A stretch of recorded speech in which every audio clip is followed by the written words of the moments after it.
Thank you. Okay. Welcome everybody to the Committee of the Whole meeting for December 7th, 2021. There is an amendment to the agenda, which will be number 7, and it'll be Mike Prowse for introduction. So could I have a motion to adopt the agenda as amended? I'll make that motion to adopt the agenda as amended. Thank I'll you. second that. Thank you, Councillor Slager and Councillor Hanchart. Any questions? All in favor? Carried. All right, adopt the minutes from the Committee of the Whole meeting of November 2nd, 2021.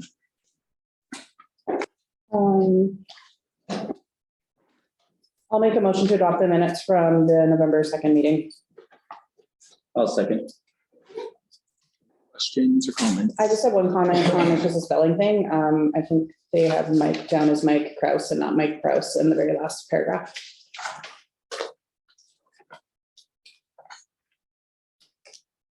Anything else? Not for me. All in favor? Aye. Carried. Adopt the minutes from the special meeting of November 24th, 2021. I'll make a motion to adopt those minutes. Thank you, Councillor Slager. I'll second it. Thank you, Councillor Kent. Any questions or comments? All in favor? Aye. Carried. Motion to pay the open payables in the amount of $535,987.45. Questions?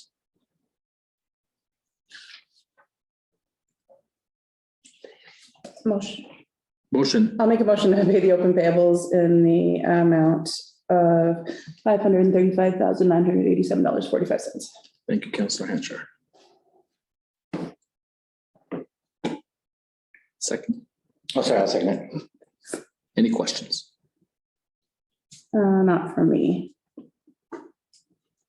We checks number 0668 to 0679. That's staff, I'm assuming. Rather than, or do we have that many propane tanks on the town? Oh, it's a variety. Some of this is, some of those were back statements. There was a glitch in our processing.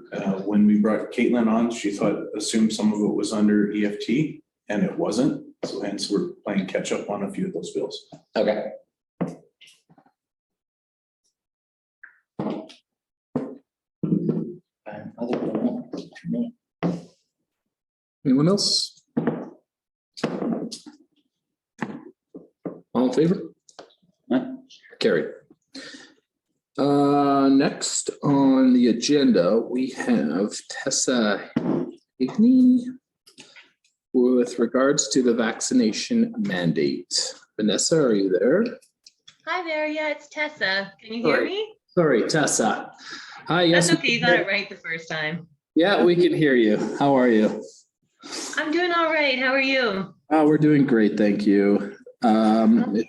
If you have something you'd like to say or you have something written, go ahead. I do. So I'd first like to I'm with Cedric Job and Justin Brown, who may add a few things as we go through my write-up here. But I just want to explain that we have about 5 minutes of information we'd like to share, and then to leave a bit of time for response from mayor and councillor. I understand the issue is kind of a large topic, so I hope that this is just an introduction and we can continue the dialogue as time goes on. But basically, I'm here to represent a group of citizens. We're about 35 people and growing who are concerned about recent government vaccination mandates and the passport system and how it will affect our community. Our group is comprised of a varied demographic of people, including government workers, hospital staff, or teachers, or school staff, self-employed people, small business owners, and their employees. Our perspectives and opinions come from a wide variety of backgrounds, and we are a diverse representation of our population. We really just want to share our concerns and perspectives and explain how this system that's being implemented is negatively impacting our community. We come forth tonight to seek support and understanding from our leaders and active members of the community, and we really hope that you'll hear our concerns and respond.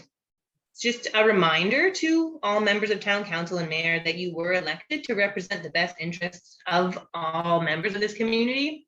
From statistics that are shared by the government, Watson Lake still stands as one of the lowest vaccinated populations across the Yukon. And this is really important information to consider when we're analyzing how these mandates and regulations will impact citizens here. We want our town to remain free from discriminatory laws, which are an infringement on our Bill of Rights and Freedoms. So from an economic perspective, a lot of people in this community face losing their jobs. A lot of people have already been placed unwillingly on an indefinite period of leave without pay. Many of these people are essential service workers.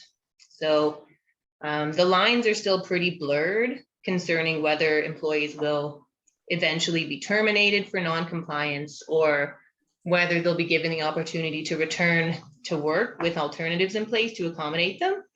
But essentially, it means there's going to be a gap and there's going to be a need for people to come in and fill these roles.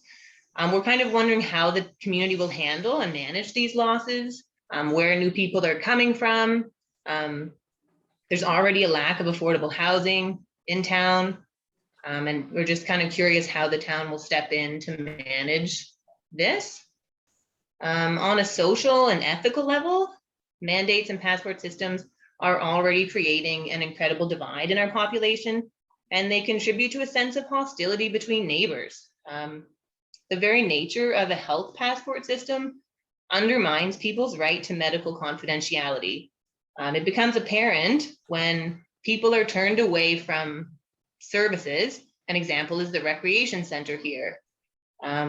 If someone's unable to show a passport or unwilling to show a passport to enter, any witness to the situation is able to interpret that that person is unvaccinated, therefore divulging their medical status, which is private to them.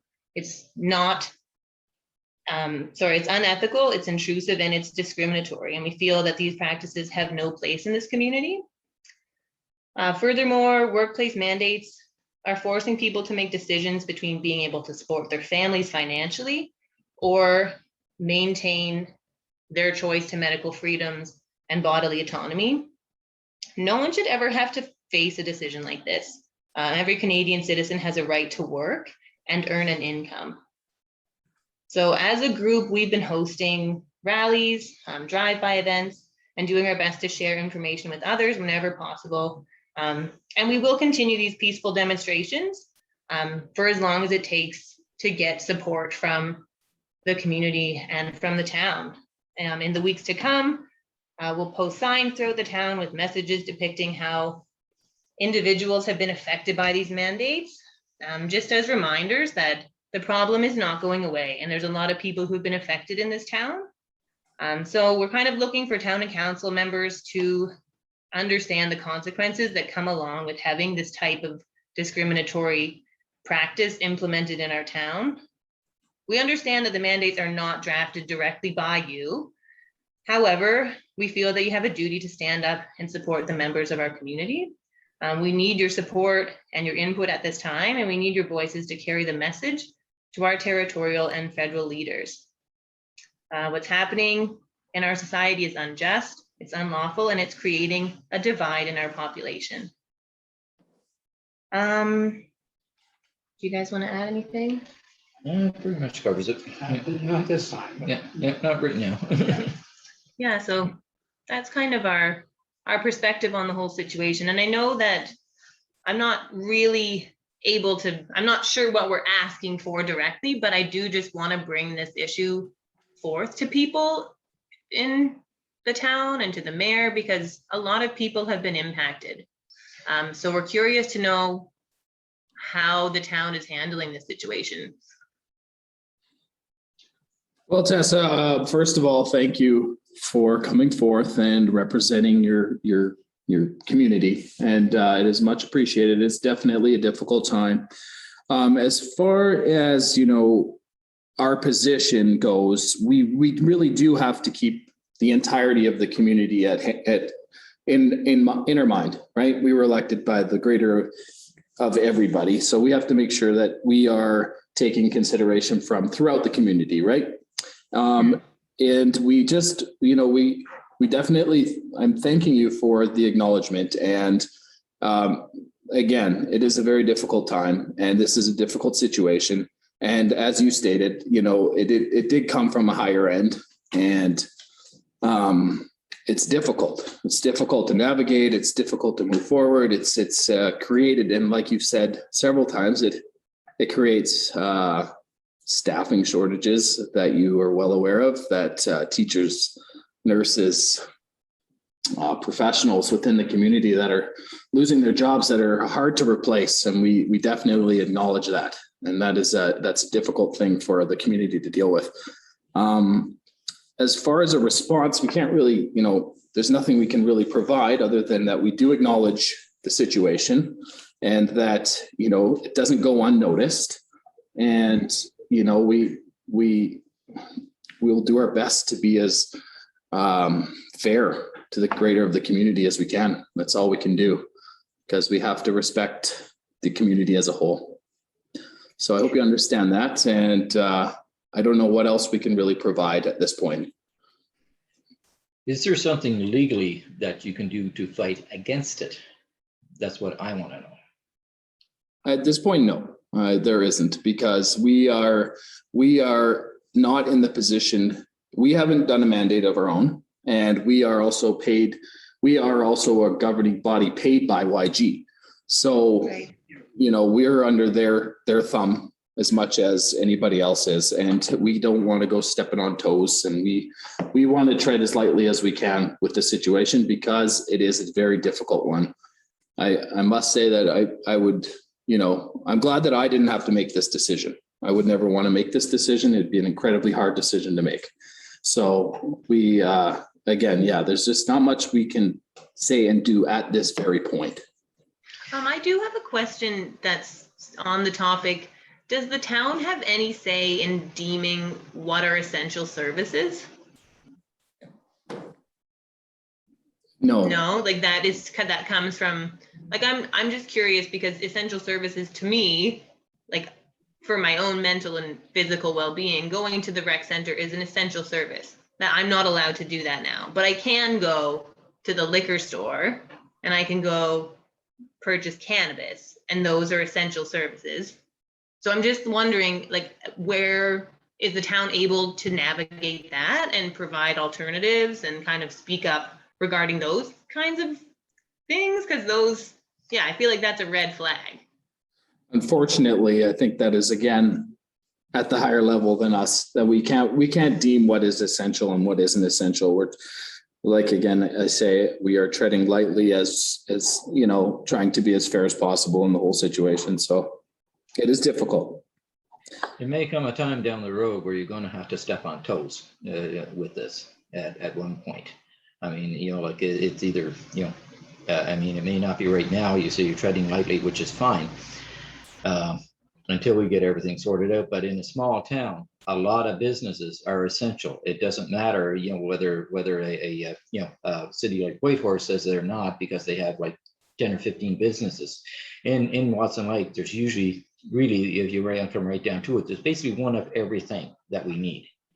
So one of everything means that if you're the only person in that town that provides that service, then your service is essential. Mhm. Yeah, there's no way to speculate, right? Like, we can't get ahead of ourselves. We can deal with what we have in front of us at this point in time. And that's the way COVID has been throughout the entire pandemic. It's been one thing after another, and trying to navigate it is very difficult, as I'm sure you can all attest to. Yeah. Yeah. I mean, something like, for example, the grocery store. We have one real grocery store here. I mean, if all of a sudden, say, the people that own the grocery store decide that, listen, we're going to allow everybody in without a mask. You honestly think they're going to come down from Whitehorse and close down the only grocery store in Watson Lake? That will not happen. Again, that's hearsay. We don't know the answer to that question, and we're not going to assume either. Yeah. So, and that's out of the realm of our position here, right? So we would have no control over that because it's a private enterprise. So Yeah. it's, that's totally out of the realm of this table. Yeah. Yeah, I think that's kind of all of our questions, and we just wanted, to share some perspectives that maybe are the minority perspectives right now, but I think they're all important for you to hear, and we appreciate, your open ears and hopefully your open minds and your Absolutely. time. Again, Tessa, thank you very much. We do appreciate your presentation. Your remarks aren't taken lightly. It's a very difficult situation. So we appreciate it. Thank you very much. Yeah, thank you. Good, thanks. Okay, take care. Yep.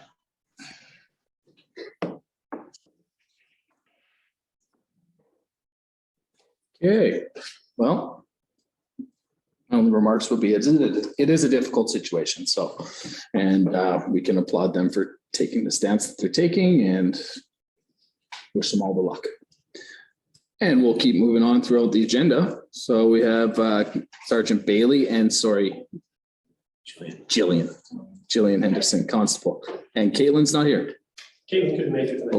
Okay. Floor is yours, sir. Okay, first off, I'd like to say congratulations to those newly elected.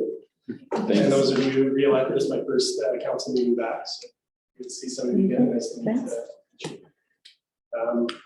As far as policing Watson Lake, over the past month, I have been away for the past 2 weeks, but in the past 2 weeks, there's been some good work done, especially on the impaired operation front. National Impaired Driving Enforcement Day was December 4th. And as a result of that, the members stopped 30 vehicles. There was 2 criminal code charges out of that and a 24-hour driver's license suspension.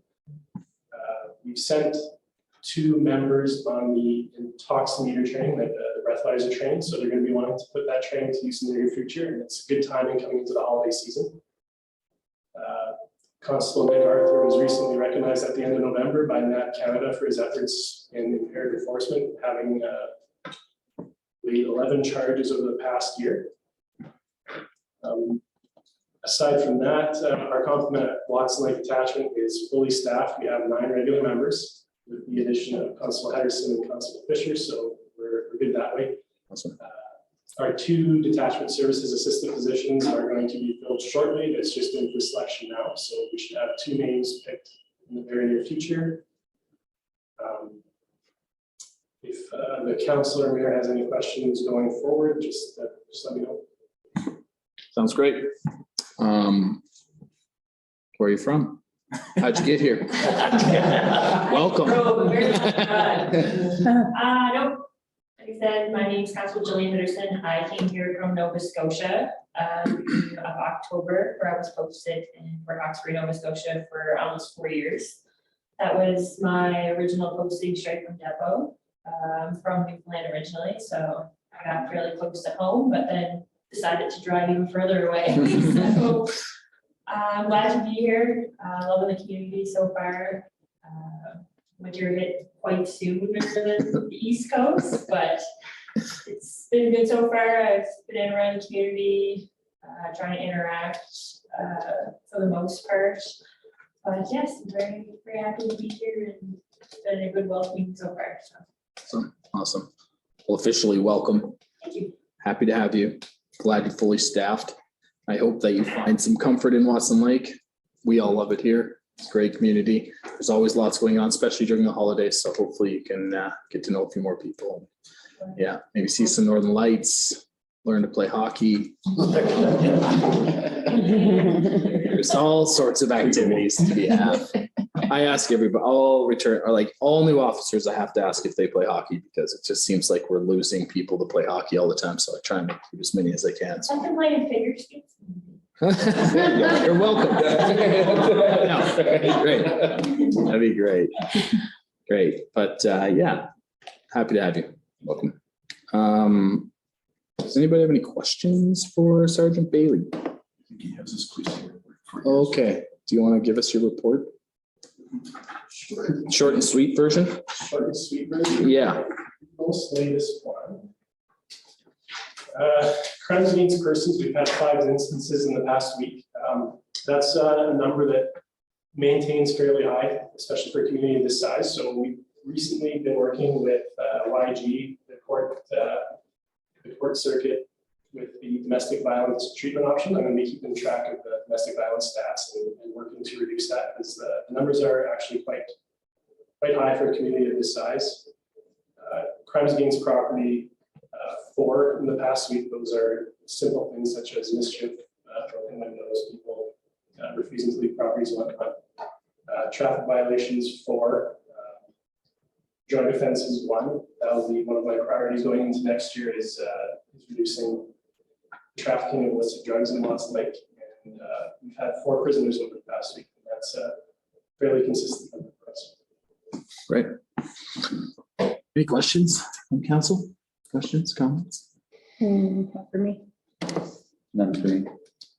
Just thinking, honestly, I thinking about I that. had a bunch of things I was gonna say and I completely like drawn a blank right now. Should have wrote it down.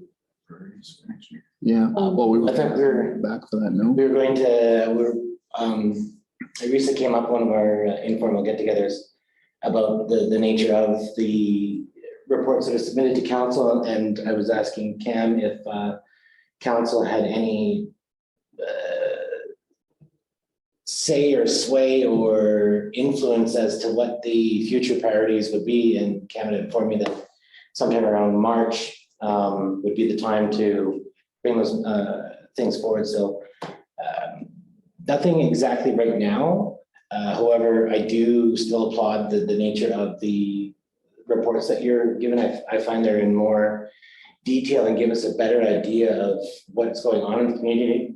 And because of that, you have because you have those statistics, you're able to better approach different policies and things that might help to mitigate some of that, right? So if you have someone that's, say stealing because they're hungry, well, food bank or food hampers, or, you know what I mean? Yeah. That's what I would draw from that. Yeah. So just other than that, doing what you're doing. Here's your comment for approaching town council for priorities for the annual performance plan. That is something that I plan to do, and it's expected of me in my position. This year, I transferred into Watson Lake at the end of March, and the plan was due upon my arrival, so I just carried forward last year's plan. So for next March, I plan to sit down with Mayor and Council and LFN and Daily Lieutenant Council and identify what their priorities are, and hopefully align them all together. Yep, that was going to be my last question, which is great. We'd love to have you back to have those discussions, because it'd be great. And also we should probably acknowledge Nick, because he has been a great member of the community for a period of time, and I guess he's almost coming to the end of his term as well. So that's unfortunate, but Can you stop this transfer? I've tried. please. But give him our Absolutely. yeah. So, and yeah, again, thank you. Appreciate everything you guys do. Thanks. It's great. Maybe we'll see him back next month with Constable Fisher. Yeah, bring Constable Fisher back next I'll be time. back for next week. Okay. Sounds good. Okay, Thanks, guys. thanks very much. See you. See you. Thank you. You guys. Yes. See you later.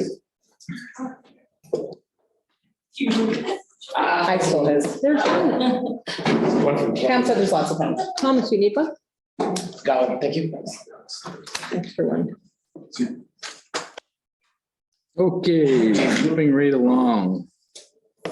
Number 8, it will be CAO report, please. We have, 7. Mike Prost. Oh, sorry. That's right, my amended agenda. My apologies. Mike Proust. Michael, Mike? Yeah, either one is fine. Thanks very much. It's nice to be here and nice to see everyone. So we haven't had a chance to meet yet. My name is Mike Proust. I'm the new community advisor for the town of Watson Lake, but I also do the town of Faro and Ibex Valley as well. I'm new to the position, but from what I've been able to tell so far, we as a community advisor sort of work as good middle people. We're basically here to help you with whatever you might need. So if it's information or if there's an item and you think that we can assist, just ask. If I don't know the answer right away, I'll get back to you. And if I can't help you right in the immediate, same thing, I'll help you as soon as I can. So please don't be shy. Really looking forward to meeting everybody in person when we finally can, and just working with everyone too. So thank you very much. It's nice to be here. Thanks, Mike. Short and sweet, love it. Yeah, our previous community advisor, as you may or may not know, was Jordan Stackhouse. He was very instrumental in communication for us, so we will definitely be reaching out. Couple new counselors, couple returning, self-returning. So we appreciate you acknowledging yourself, and of course, you know Cam. He's not shy, so be prepared. Just kidding. But yeah, anyways, thank you very much for calling in, and yeah, we'll definitely be in touch. Great, looking forward to it. Thank you again. Thanks, Mike. Okay, now CAO report, please. Ken. Thank you, Your Worship. So a few things are on play. We're aiming for substantial completion or attempt for substantial completion of the new municipal services building for the 15th. So we've finally got a date confirmed today, and hopefully everything proceeds so that way we can take possession of the building and start moving in, which will be really nice to at least get some stuff done before Christmas break. So, which will be good. So I can update council a little bit that so our infrastructure, in-ground infrastructure, ISIP,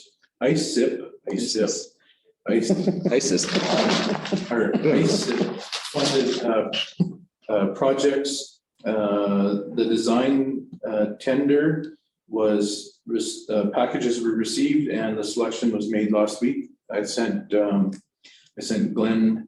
in to be as part of the evaluation committee, and WSP Consulting with the Whitehorse office won the tender in design. So they are going to be working on our design stuff, and which was really nice because WSP had done all the background work. So even to get the lay of the way the water flows in our streets when there was rain, they came down and with a car and had mounted GoPros on it and drove every street in town just to see where water laid and how the flows were and how the streets were, which was kind of neat. It took a couple extra steps that other groups hadn't.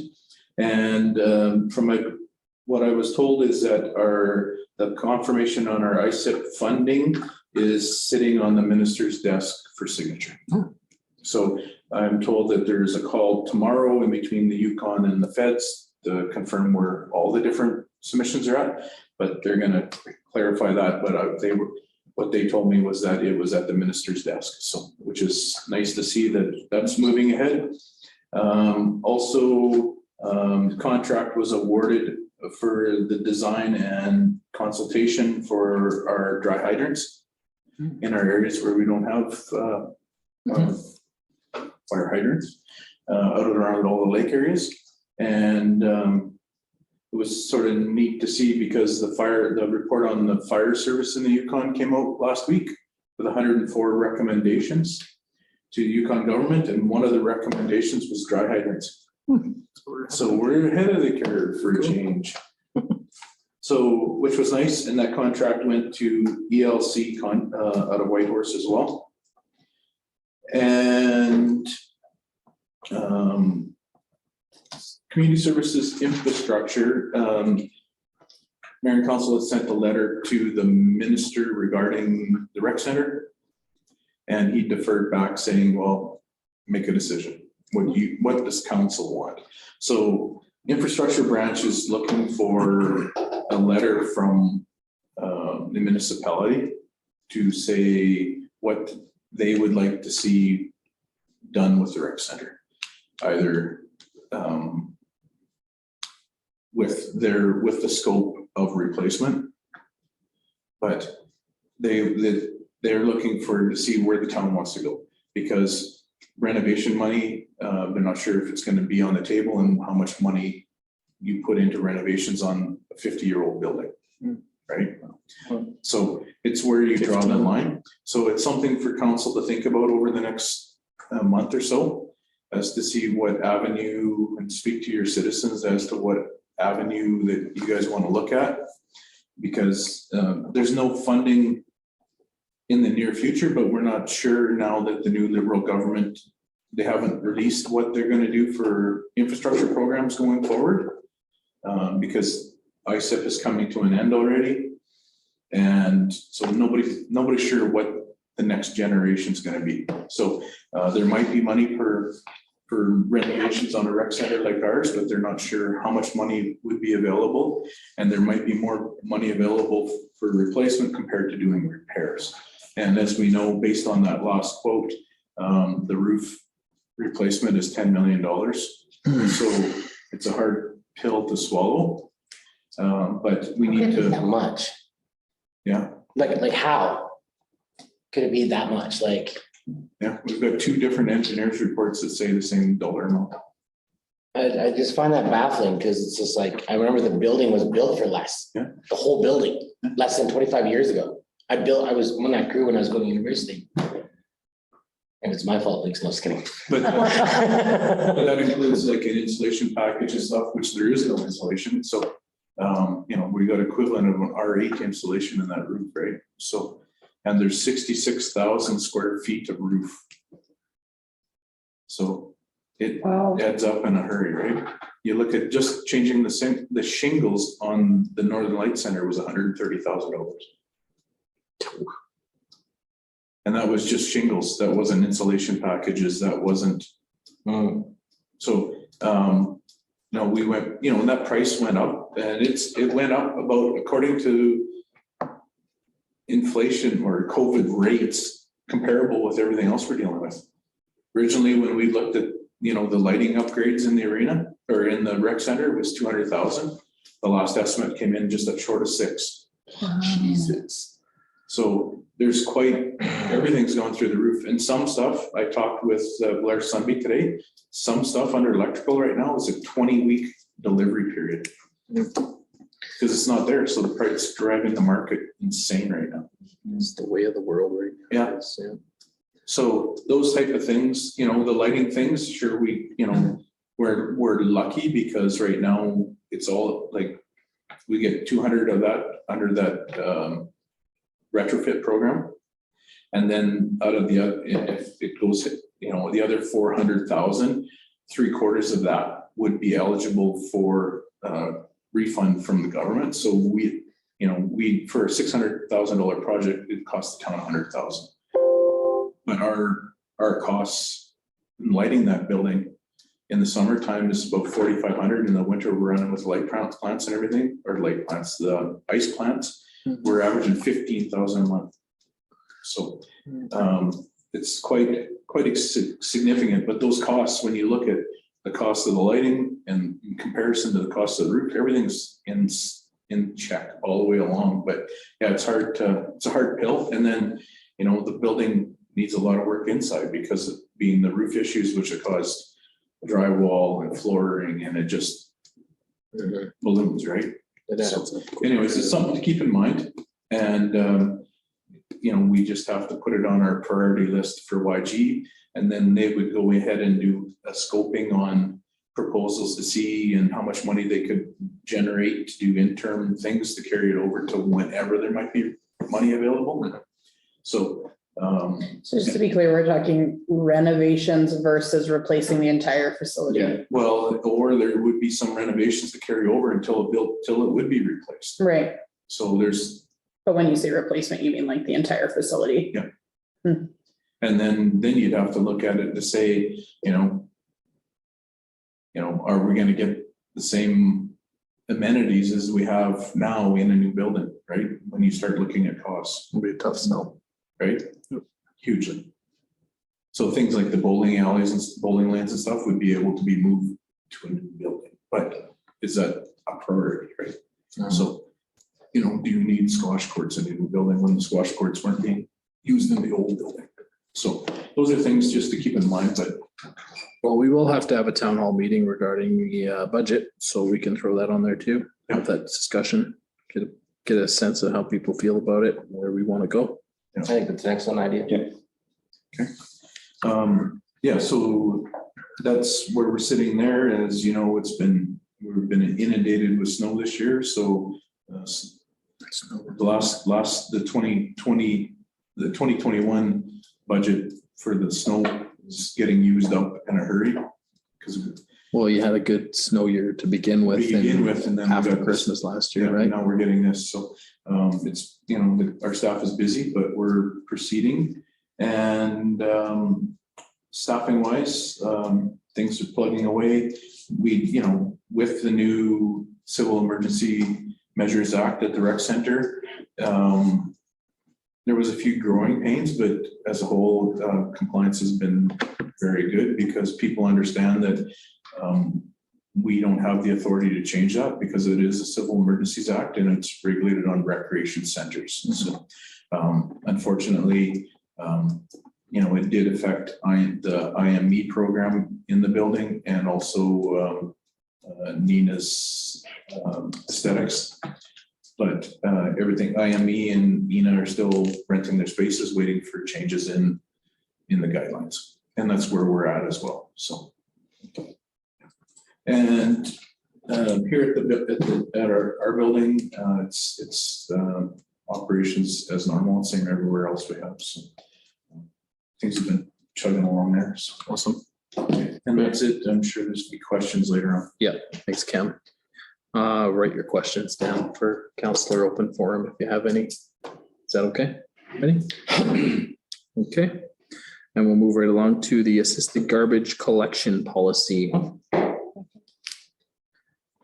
Just for discussion, any comments regarding the policy? Any I have a ending couple, up? Yep. couple little ones. Yep. Do you want to give us a quick overview of what it is? Was this in the package that went out? Yep. For people that are watching or listening? Sure. I'll just read the objective of Sure. this. The purpose of this policy is to set guidelines for implementing assisted garbage collection program for residents of Watson Lake who have temporary or chronic mobility challenges. So to make it easier, the policy is proposing a collection that would happen at the doorstep, basically, with the garbage can, but they won't have to wheel it out to the road. Yeah. Yep.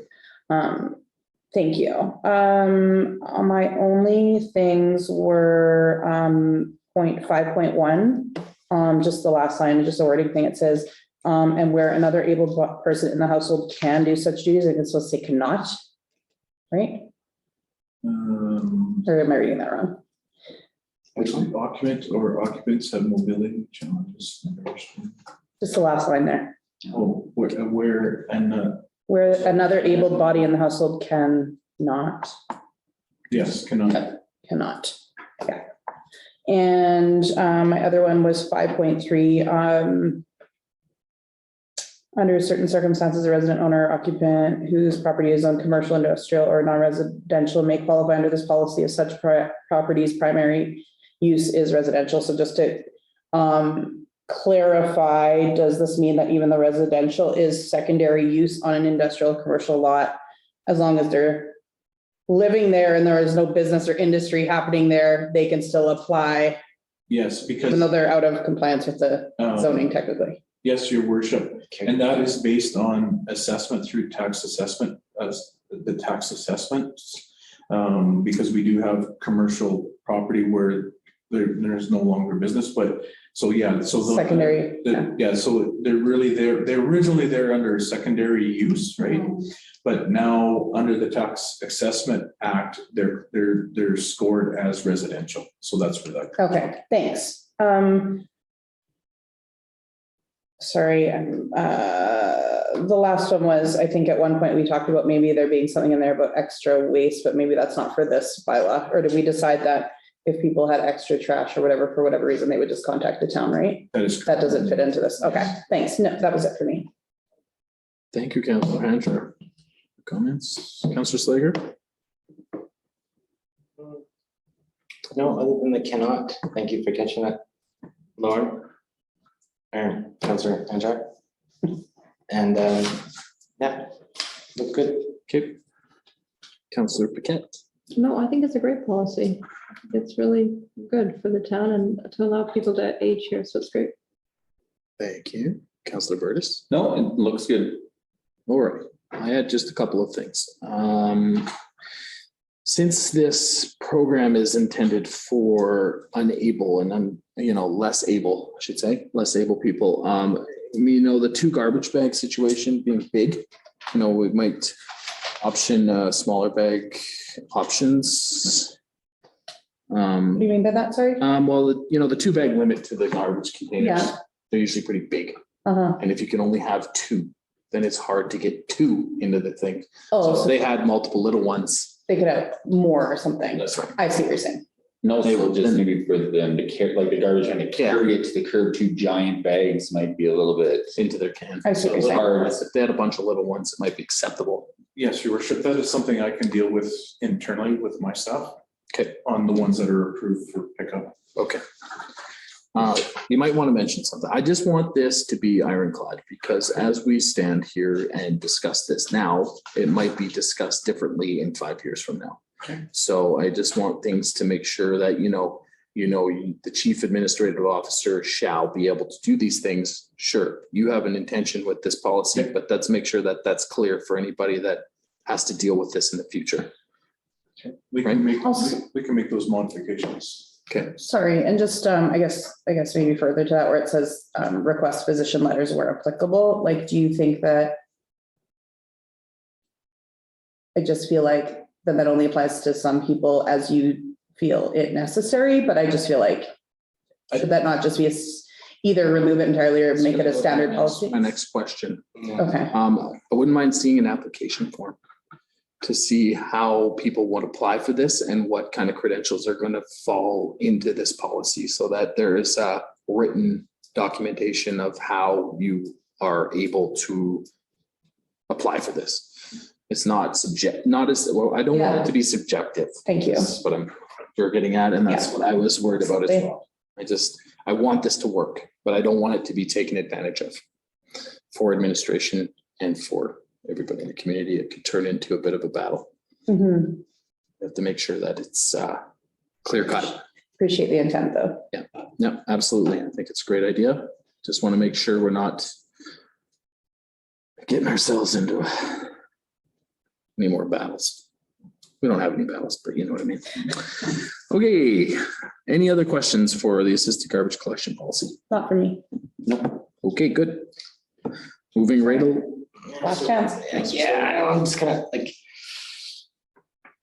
Bring it up now. okay, so the form, I get what you're saying about it being, I guess it's just a form. It wouldn't be that, the application wouldn't be that paperwork laden, you know what I mean? I don't think it would be that intensive that, you know what I mean? Like, cause generally people, I'm just saying, I don't want it to be a phone call. Hey, I don't want to pick. yeah, just cause I don't want to wheel it And it out. has to be the same process for It everyone. has to be a process. No, I agree, It has to be the same. and I was just kind of like trying to figure out in my mind, like how, I'm sure the application form will do it justice. Thank you. Your worship, just for clarity, where it said physician letters where applicable, because a lot of the people already have provided the municipality with physician Oh, okay. letters, because if they apply for handicap parking, Mhm. then they've already provided us with a letter. So that's hence the reason where if applicable, because if we already have one on file, we're not going to ask somebody to go back. Right. Okay. Yeah, okay, thanks. Okay. Excellent. Do you think then that it could be something that's tagged on to the handicapped? Well, not everyone, with this policy, your worship, I think I can foresee in my crystal ball, maybe only a handful of people that this would apply to in town, because a lot of people already have somebody else that already live, that are able-bodied, that live in their house, that are, and handicap parking applications refer to way broader demographic in the community, so I think we would keep them separate. But the letters we would take, if we had a letter on file, it would go to the other. Right, Well, it makes sense, yeah. question.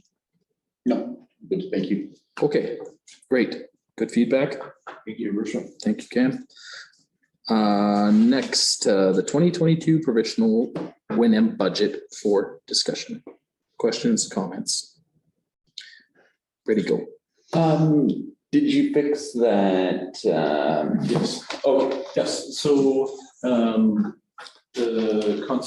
Councillor Burtis is referring to, we had a data entry issue under sewer line steaming. yeah, And that has been corrected. Okay.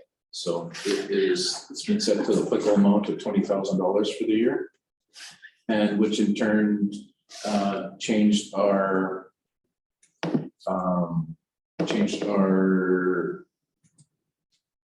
own funds to $38,000 that are required. And this, and I just wanted to remind council, this is the provisional.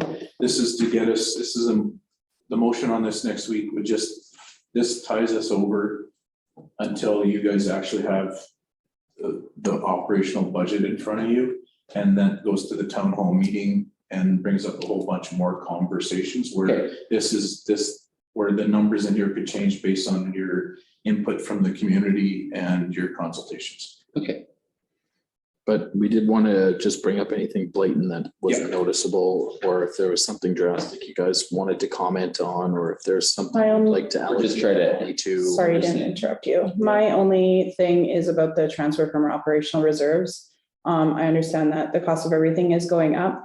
And as much as it pains me deeply to say, I think I would rather see a tax increase than us borrowing from that money. I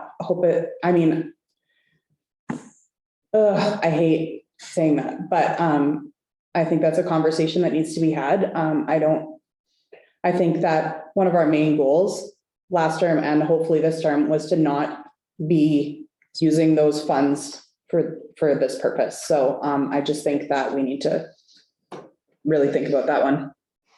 That's a great point. I think that I would agree. I don't like spending savings. I like to move forward year to year, and Yeah. those savings are intended for not operational day-to-day stuff. I think it should be spent towards, maybe it is, don't get me wrong. but Or maybe- finding it elsewhere or finding somewhere else where we can cut it or whatever it is, but I know things are already tight, I don't know if it's, anyway, I have something that I'll bring up later that kind of secondary to that, but anyway, that's it for me at this time. Councillor Slager, anything from the budget?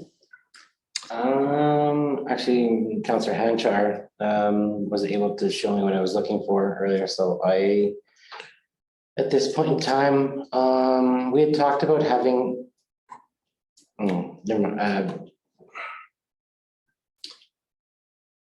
there's always things that come up that you don't account for, and you know what I mean? So there's there's no contingency line, so even though we're already at 38,000, and it's hard to say like what the contingency would be, right? What's that number worth?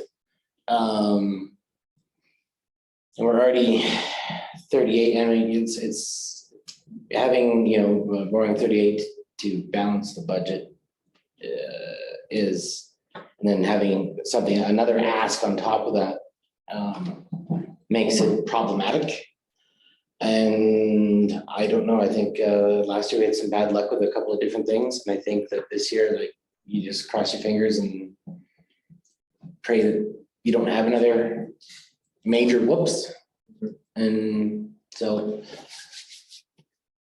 I guess, Your Worship, my comment on that would be where your operational reserve would fall in. If there was something major, then it would come back to council, and that's where you would balance those unexpected expenses from.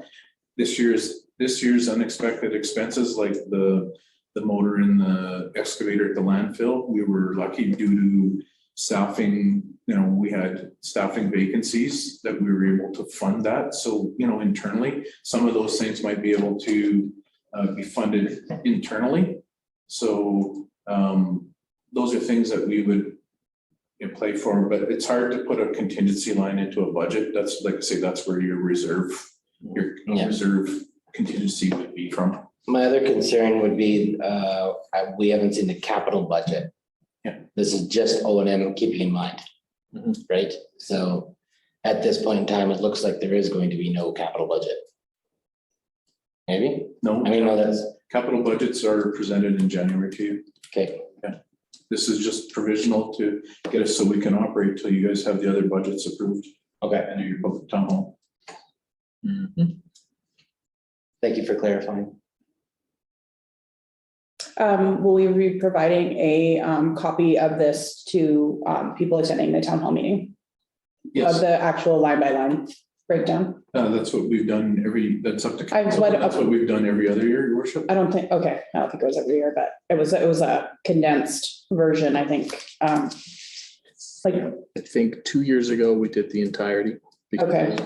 Last year, we simplified by doing the all department summary. yeah. I And just we think that- had available for discussion if people had questions, Or otherwise. they could request Yeah, it, because it was the fact that how many Printing copies off. do you print off Okay, of this, and fair enough. then they don't join together, so then you have to start taping and photocopying, then people put them together wrong, and then makes a bigger issue.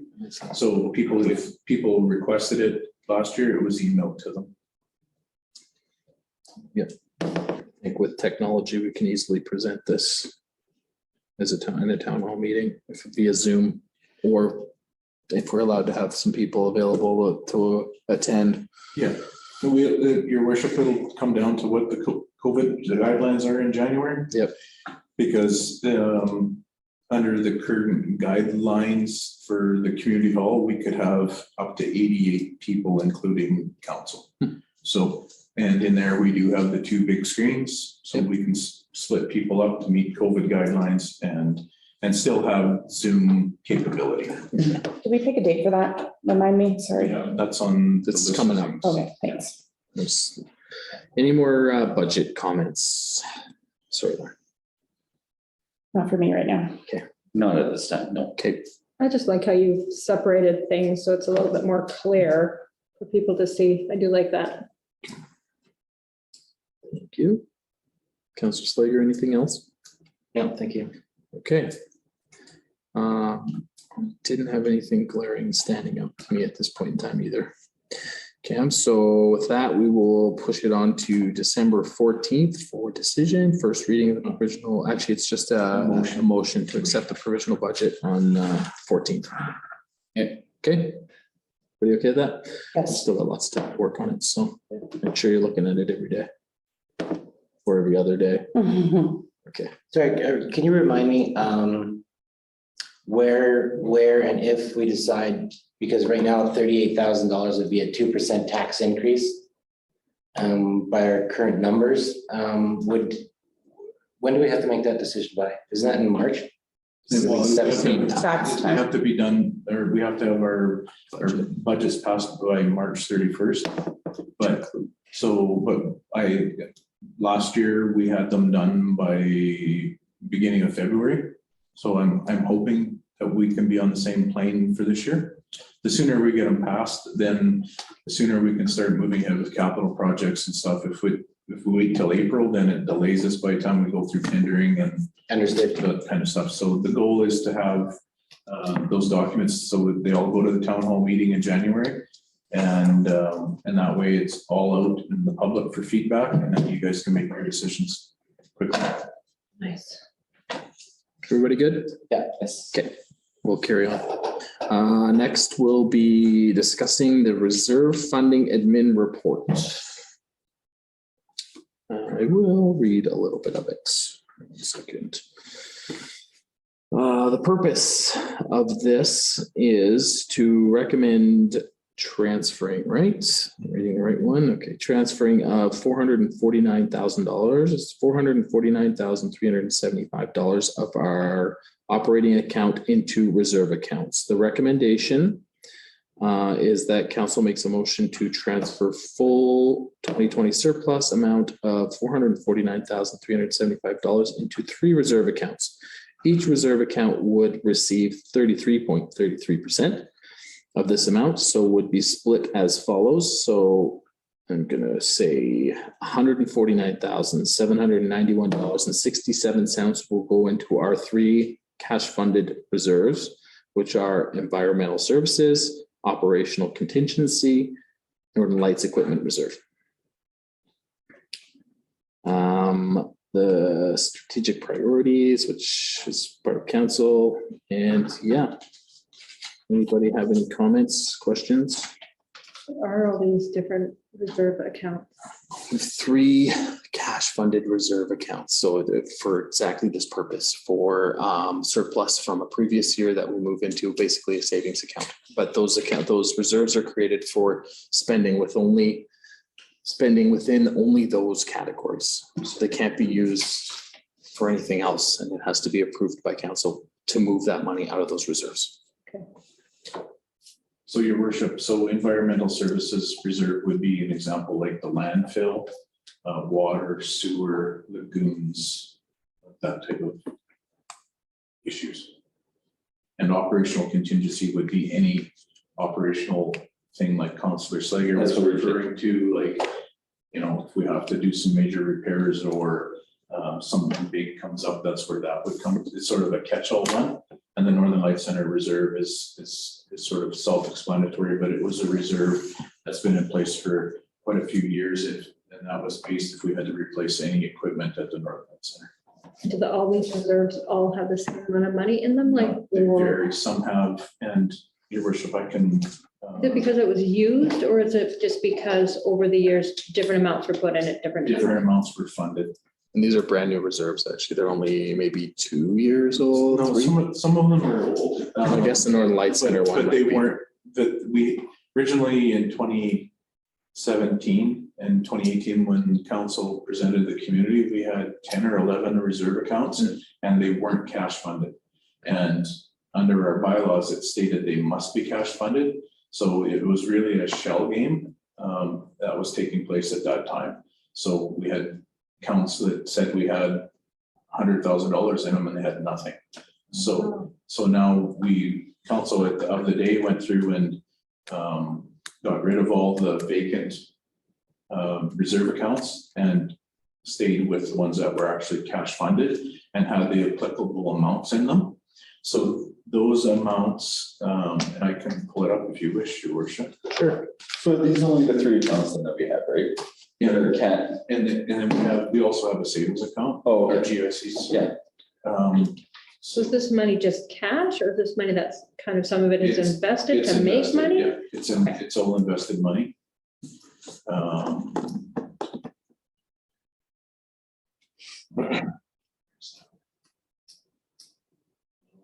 That's the one I spoke about where we had $4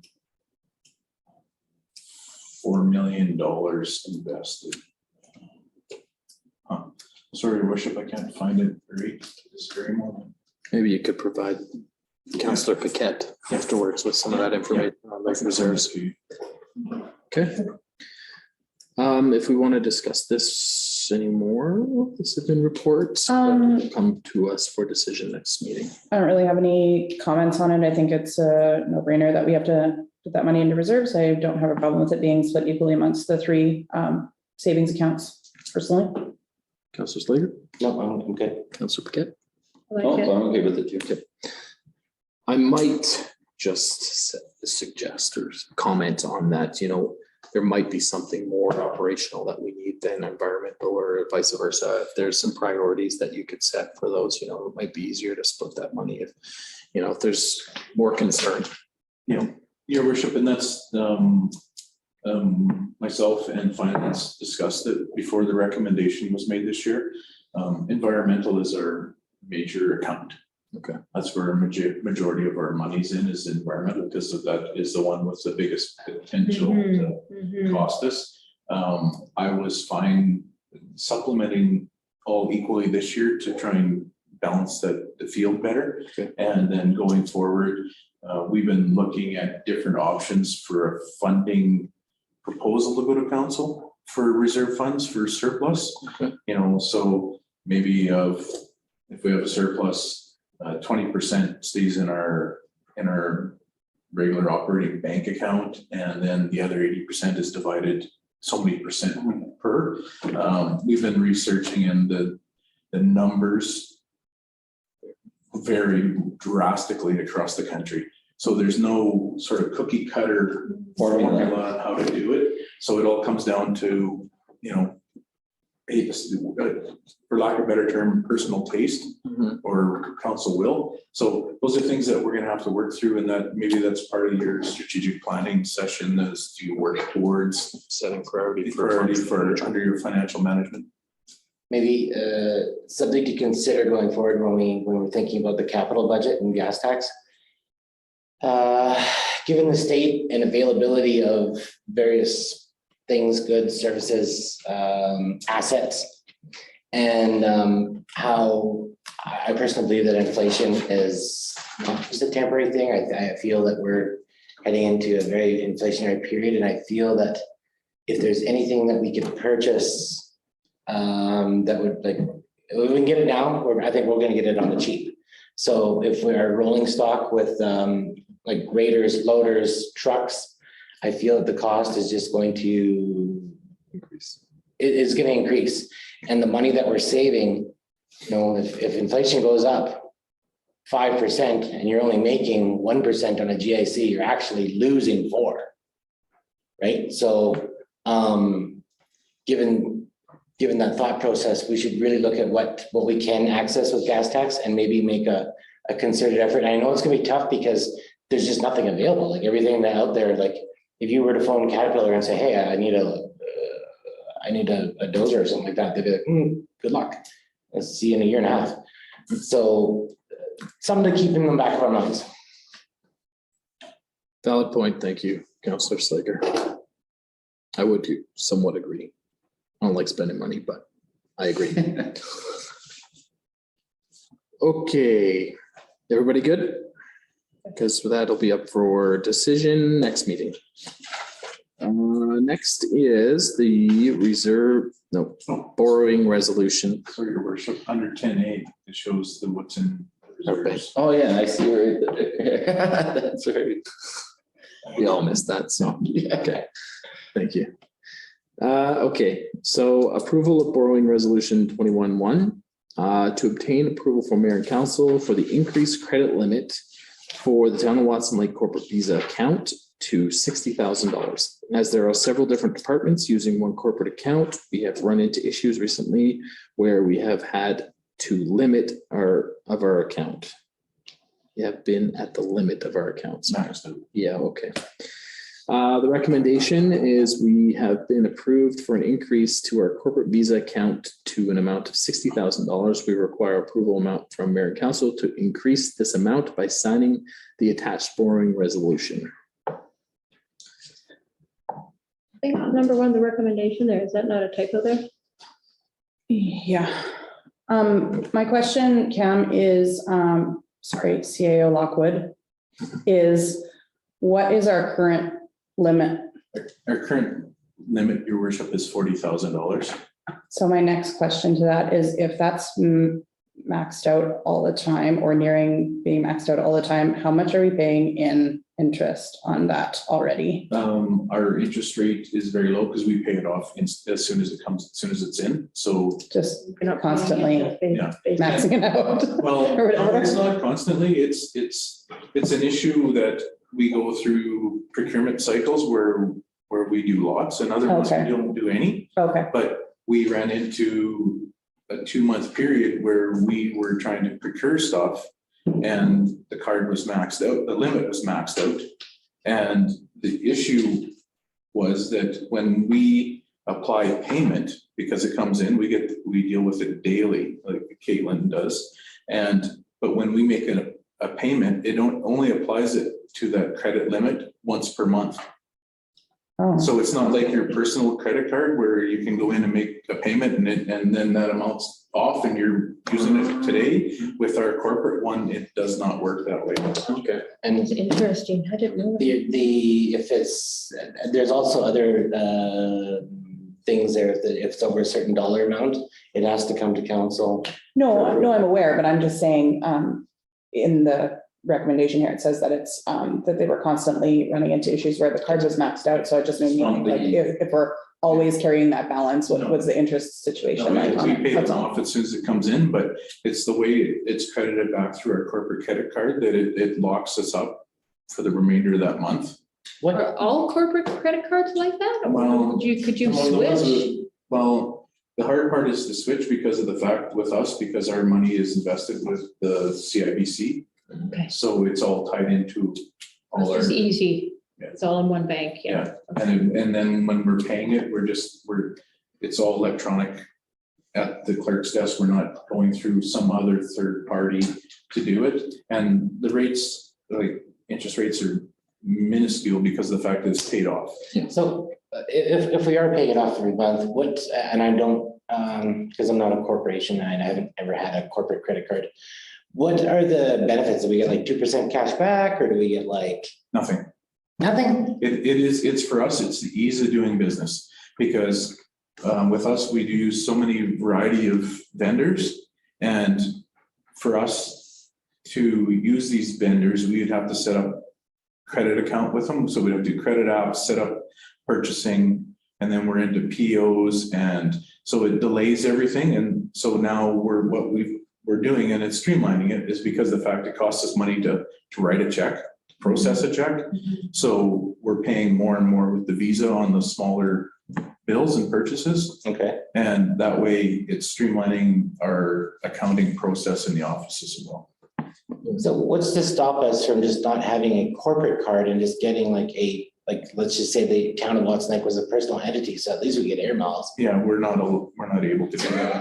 Like, if we're gonna send someone to the FCA, I'm just trying to save money here. There isn't any options for cashback or savings or low interest, or you'll look into it. You know, look into it. There's gotta be something, because I mean, like, And But I see what's mean- there, but she's from that industry and she's looking out for the best for us. I'm sure she is, yeah. And this was the best option that we could. Yeah. get. Okay. And Meanwhile, the motion or the month, yeah. Yes. Those are my only questions. Thank you for the clarification. Counselor Slager, anything else? No, that's it. But I'm happy that we are gonna look into. We're. Yeah. I don't know, I'm just I understand. baffled. Counselor Paquette. so just, I think that recommendation one, I think that's a typo there, right? Yeah, Oh, sorry, recommendation one? says it says only 60,000. 6,000 basically instead of 60,000. Oh, yes, there's a zero missing, you are correct. Yeah, so that's the only thing there. Okay, other than that, I think it's good. I'm good with it. Okay.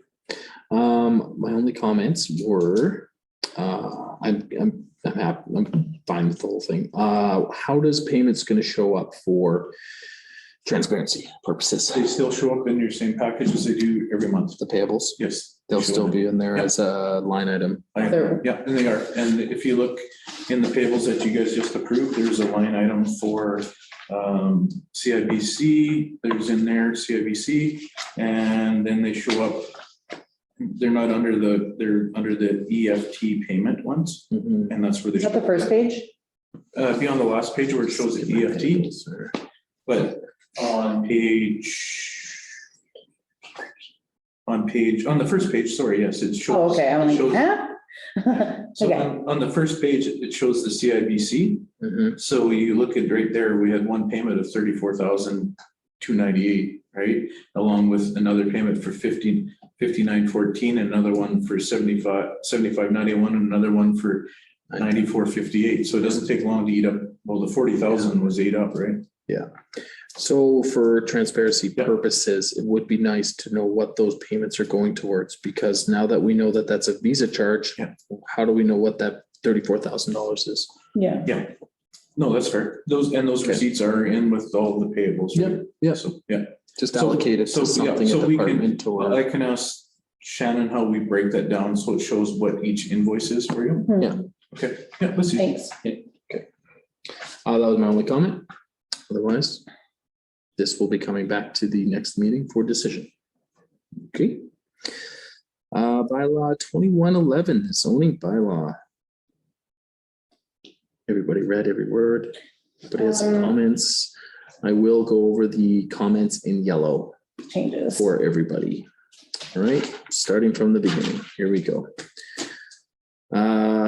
So just for some history, CAO Lockwood, when was this zoning bylaw? We just did one in when, 2016?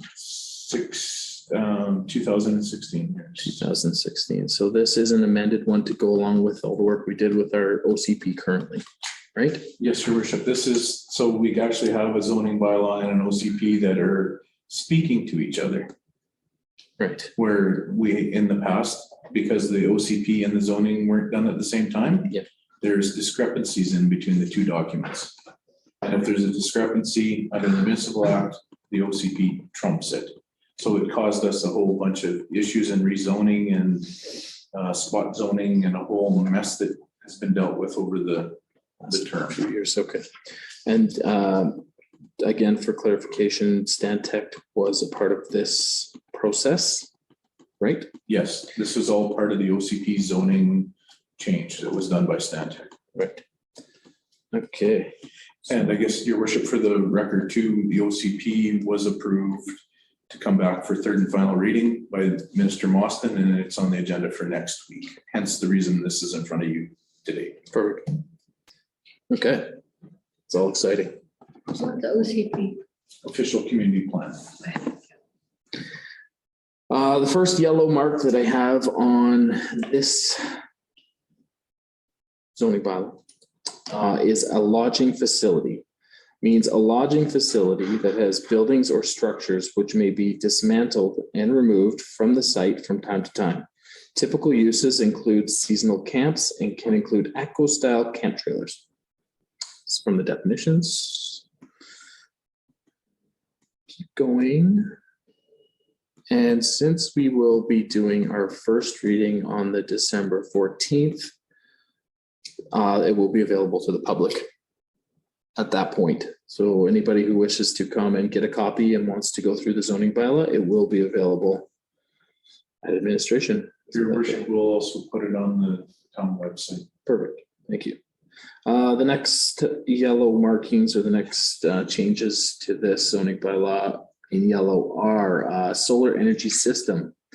Means a device from primary purpose of gathering, storing, and distributing solar energy for electric generation, space heating, space cooling, or water heating.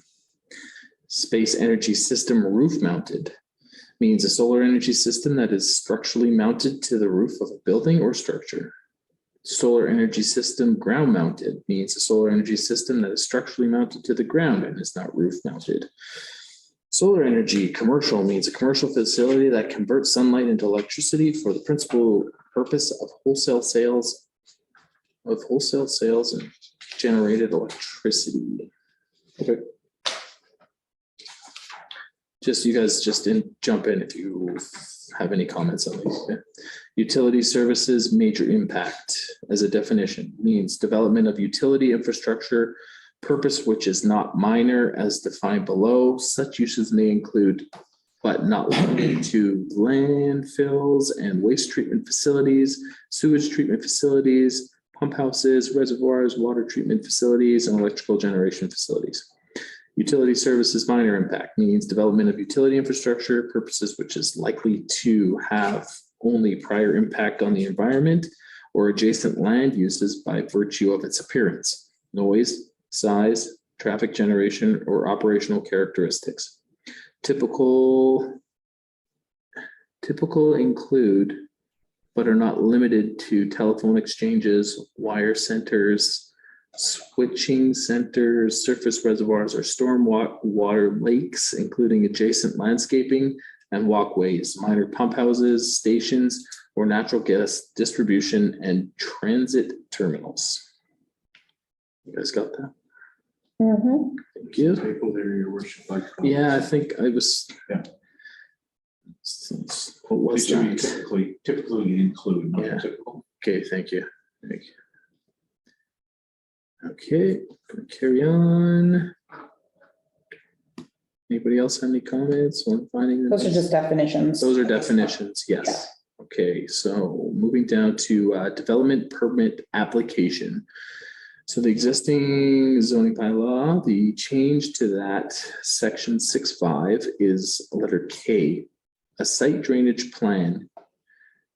So maybe I'll just read here. Every application for a development permit shall be made in writing using the form provided. And under that, letter K, a site drainage plan to ensure lot grading for adequate drainage so that there will be no free flow of water onto adjacent properties other than through a drain, ditch, or swale. And showing the location of all proposed structures to manage drainage, including connections to existing storm mains, ditches, rock sumps, design elevations, and or stormwater interceptors. Okay.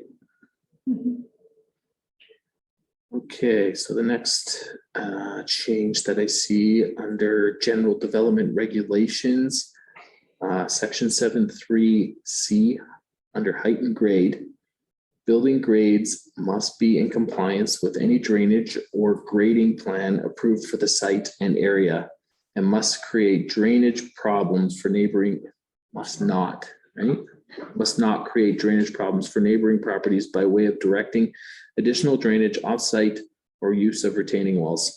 On-site mitigation of runoff is encouraged.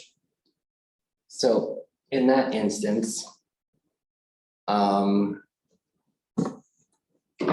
could think of two recent developments. So how do you decide the elevation?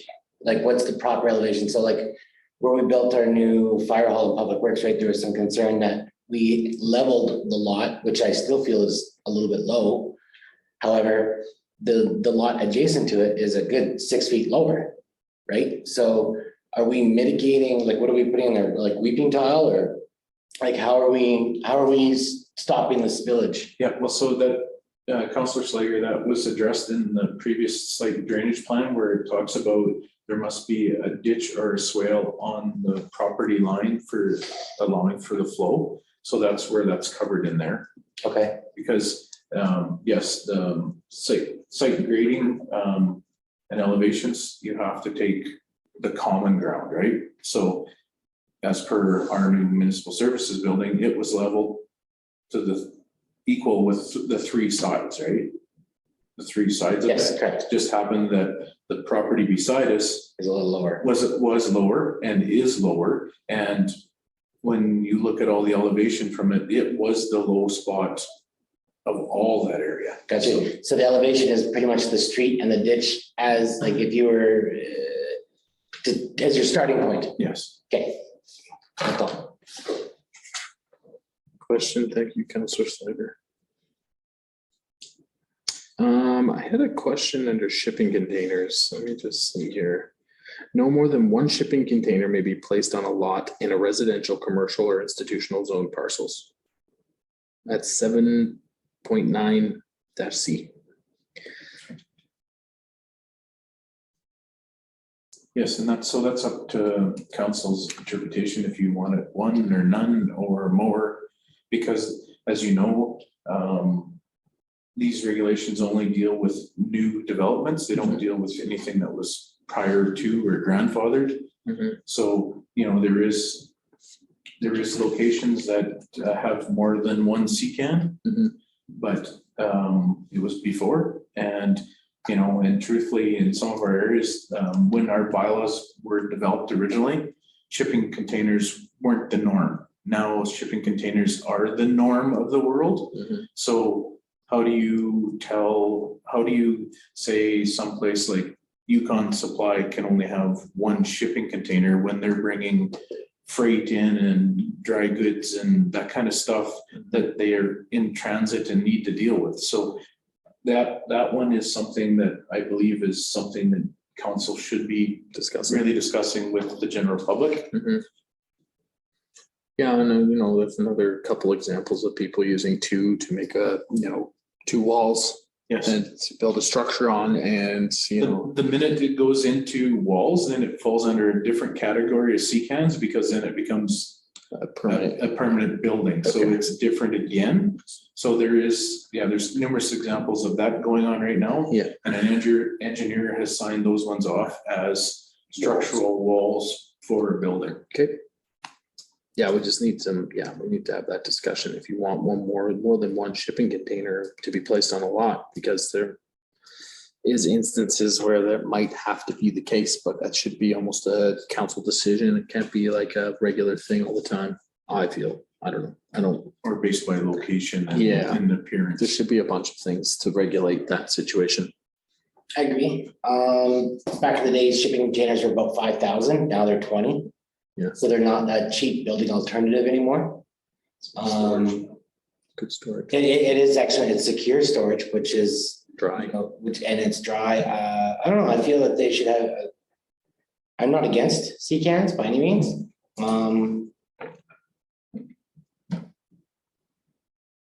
You know, I don't want to, Mull it over. Ask people what they think about that, because I'm not against it either, but I don't, it's the appearance. That's what my thing is, That's- derelict, it starts looking a little bit, Yeah, along the highway right of ways and stuff, we don't want people piling up sea cans all day, every day. And if you, your worship, if you refer back to B, it also states that shipping containers in residential and commercial zones shall have the exterior look and finish of compatible with the primary building. Right. So that comes down to a bylaw enforcement thing that hopefully will transpire with us staffing that position, right? Yeah. Then we can start enforcing that people actually paint them so they match, so they don't stick out, right? Mhm. Or they put siding on them, because we have some that, when I've been signing the development permits now, we state that they must have that. And people have been actually putting siding on them. so if we have B, we really don't need C. Well, B only talks Gives about number. appearance and doesn't talk about number. But C would allow you to have one sea can on your lawn. yeah, C is a number. Regardless. Because right now they're not allowed. No, there are allowed one, Yeah. but I think you're referring to, your worship, that you'd be allowed to have more than one on. No certain more lots. than one, residential, commercial, institutional zone parcels. I'm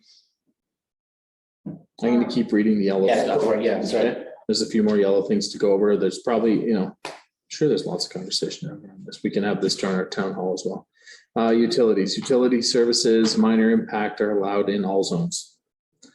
Individual parcels for public utility facilities are exempt from minimum parcel area requirements. Added, okay.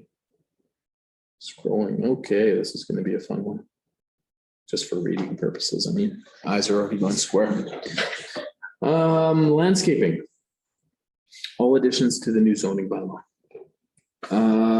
A site landscaping and screening plan shall be included in all development permit applications for multiple housing, commercial, industrial, and institutional developments.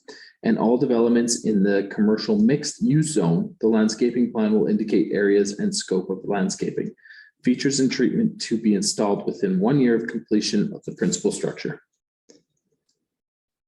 B, in the commercial mixed use and commercial downtown zones for all multiple housing, commercial and institutional development, there are minimum landscape requirements. The required landscape planting area in square meters is calculated based on 2.5 meters times total public road frontage of the property in meters. A landscaping area that is 2 meters wide is required with 1 tree planted per 25 meters squared. Landscape planting area or 1 shrub planted per 15 meters squared. Landscape planting area, sorry, I hope I'm reading that all right for everybody, or any combination of trees and shrubs to meet the standard. Adequate means of routine watering of plant materials shall be provided on site. This means may, that's a spell, that's not right. This may take the form of automatic sprinkler systems, low emission, drip or trickle irrigation, weeping hoses, gravity feed systems, hose and sprinkler systems, or other means as approved by the development officer. Particular attention is to be paid to adequate watering during the establishment phase to optimize survival of newly planted materials.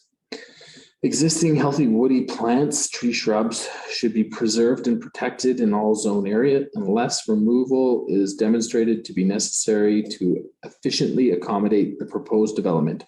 Or if the vegetation poses a safety hazard, trees and shrubs preserved on the site may, at the discretion of the development officer, be credited to the total landscaping requirement. In considering this credit, the development officer may consider the location, size, health, and appearance of the trees and shrubs. Where landscaping is required as part of the development permit for commercial, industrial, multiple residential, commercial residential mix, or industrial use, institutional use, the development officer may require that a security deposit be taken in accordance with section 2.6 of this bylaw. Their development officer. Currently, it's myself. Okay. Maybe something in there about landscaping that doesn't involve water intensive means or whatever. An alternative, Yeah, natural yeah, like it has to look nice, but maybe it's, I don't know. natural shrubs and local shrubs that don't require watering. Hardy. Sure. You don't have to, I mean, I mean, it could, yeah. It's good because if the town ever had to restrict water use. Because we don't have to worry about installation of like, Shrubs in the winter. or like these irrigation systems and stuff that they're saying that you would have to implement as well. I think, your worship, then when it speaks about irrigation, it means that they refer to the accessibility of it. Like a tap. Even. Yeah, get water out. Yeah, as long as you can water it, yeah. They're not, we're not Not mandating, like, you have Okay. irrigation. But still, I think that if they're, well, if there's stuff already on the property and you make it look nice, like yeah, I don't know, efficient, right? like gravel or landscaping rock or whatever people might choose to use. Kind of like what we're doing up front here. Yeah. Yeah. Like less grass, more gravel, that kind of thing. I'm gonna carry on because I think. Yeah, there's thanks. More, and I just want to get it, I'm not trying to just get it done, but I get through it, so. Accessible parking. Accessible parking is 9.2 in the zoning bylaw. It's new. Accessible parking shall be provided as follows. At least one space for parking lots with 11 to 20 spaces. At least 2 spaces for parking lots with 21 to 50 spaces. And 1 additional space shall be provided for each additional 30 required parking spaces. It's a lot of parking. Assuming that's a standard everywhere. That's Yeah. talking handicap, right? Handicap accessible. Thank you. Each accessible parking space located within a parking lot shall be clearly marked with a sign on each edge of the parking stall, located at close to the building and as close to the building entrance as possible on a level non-skid surface to facilitate movement. Developed in accordance with this section, except that the minimum perpendicular width shall be 4 meters. Circulation routes adjacent to all parking spaces shall be part of the barrier-free path to travel to buildings or facility entrances and shall be obstacle-free and include accessible curb ramps. Accessible routes should not obligate persons with disabilities to pass behind vehicles that may be backing out. So that's something new though, like, so, like, that's not a bylaw now for any businesses that are, No, this is new developments going forward. okay. And we can gently encourage people. Okay, that's what I mean, like, Provide because this or. that's like a common practice everywhere in the world. That's all, like, to have handicap parking and I don't know, okay. Yeah, it's just tough to enforce. I know, I Unless understand it's in that. there. Yeah. Then, That's right. No, I understand that. I just didn't know if we could enforce it now. Like, I don't know. We can, It's we important. can encourage. Yeah, So okay. going forward, this is what we're looking for. Okay. We can't force anybody to do this at this point because it's brand new. Okay, Bed and breakfasts, special use regulate, under special use regulations, 10(1)(d). The development officer may require proof of sufficient well and septic capacity for the proposed number of dwelling units.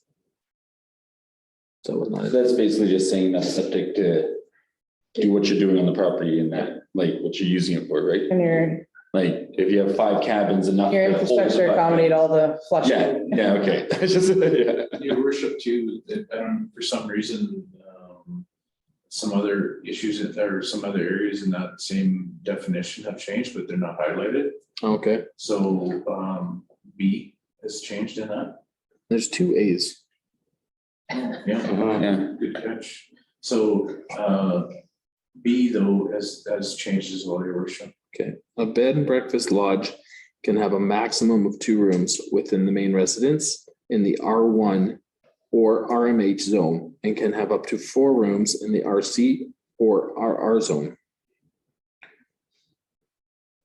So that was the other one. Does that include our lakefront properties, which are like RXC? They're RC. They're RC? There's- Okay. Any questions, comments? No. Okay, 10.4, living suites and garden suites, 10.4-A. A living suite or garden suite is only allowed on a lot where the principal use is a single detached dwelling. Only one secondary suite, either living suite or garden suite, is allowed per property. A suite can be upstairs from a separate or attached garage. Lots over 1.5 hectares, 10.4-B, lots over 1.5 hectares, right? So that, Can both have a living suite and a garden suite. So that's country residential. does that say that that has to be attached to garage? That's the only way that that suite is No. valid according to this? Am I misreading That's that? an example. Oh, okay. It's an allowable use Yeah. now. Oh, it says it can be. Can. Okay, Yes. Okay, cruising right along. thanks. Brand new solar energy systems. Can I say refer to zoning bylaw and allow people to read up on their zoning energy systems if they are interested in this development? Is that fair? I agree. Okay, great. It's long. Yeah. There's a lot of new definitions. We're getting with the times. I think it's great. So it's perfect. We'll keep going here. Under table 11.2, regulations for residential country setbacks. All setbacks for lots less than 0.3 hectares is 3 meters. What's the change there, Cam? It was, I believe it was 7.5 before. Okay, but that's a small lot. It's so a that's- small lot. That's the Okay. reason for the setbacks. And most of those lots are the lakeshore lots. Right. Okay.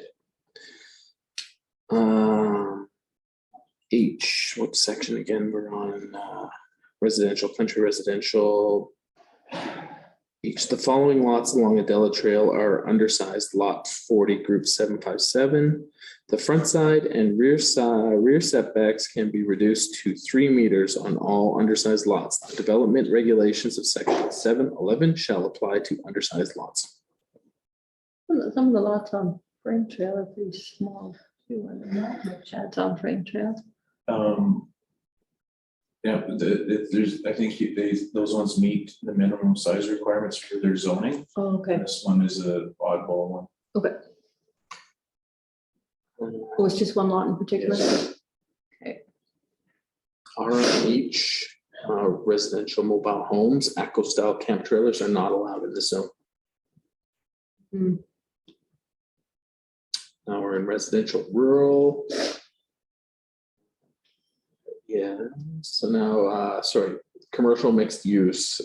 This is, I think, to address our large assortment of stuff Downtown. zones along the highway, right, in downtown. So again, I'm gonna say, if you are curious as to what those would be, because it's a long list, just reach out to look at this once we passed our first reading. It includes just about everything except heavy industrial. I would like to make some comments that, oh, like, I would like to make that, we've talked to Zoe about this we've tried to beat this over the head so many times, but I just don't want to see it continue that way. You know, I'd like to pick something that zone is going to be going forward and not have more homes, more industrial action. You know, is it going to be commercial or what is it going to be? You know what I'm referring to? Just not a big mix. Yeah. Like, because you Going want all forward. one thing. Going Yeah. forward, and that's where my concern is with this. I mean, it's not too bad, but you got trucking depots, There's literally everything on light there. manufacturing. Don't know if we need that there. Like, we should really look into this and kind of Narrow it down. I really think so. I don't know what your guys' opinion is on that, but that's just my general feeling. I'm gonna leave it at that though. Okay. Okay. I know we beat that over the head. Sorry, CAO Lockwood, but man, I just don't want to see it continue that way. Okay, I think we're pretty close to the end there. So as you can see, there's been several amendments. There's a couple of notes in here for everybody to look over. And we will do the first reading on December 14th, right? So that it will be available to the public and on the website. So please, anybody who's interested, take some time to go through it. It is a very well-written, and I believe it is, it's very clear as to what we're trying to accomplish. So please take some time to read We're also over. gonna talk about it at the town hall meeting, are we? We can. If we're not done it. Do first reading next week and then second reading. Yeah. January, so that works? Yep, Second meeting in January. we'll have to discuss that. I'll bring that up for gallery or for council open forum. Yeah, somewhere in there. Okay. Getting late. I'm sorry if I missed this when I was out or whatnot, but is there anything in here about new commercial or industrial zones or businesses or institutions even need to have a paved parking lot or like chip seal or? And there's nothing on the type of material for a parking lot because when it was originally discussed, it came down to money to do the development. Does kind of rule out developments of any kind. Well, it's tough anyways. Food for thought. Yeah. Okay. There's a comment I'll get to. Because we do have gallery open forum, so we'll take some questions, but at the very end, I hope that's okay, Janice. We're just about through the majority of our agenda here. So is that everybody good for the zoning bylaw? For today? Yeah, thanks. Okay. Letter from Johnson Elementary School staff. I would just like to acknowledge that we have received this letter, that it has gone to the attention of many of the MLAs, the Minister of Education, superintendents, school councils, etc. And it is regarding the vaccination mandates.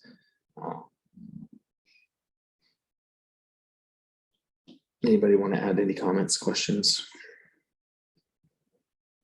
Should we make people aware that we've written a letter? Sure. I guess we just did.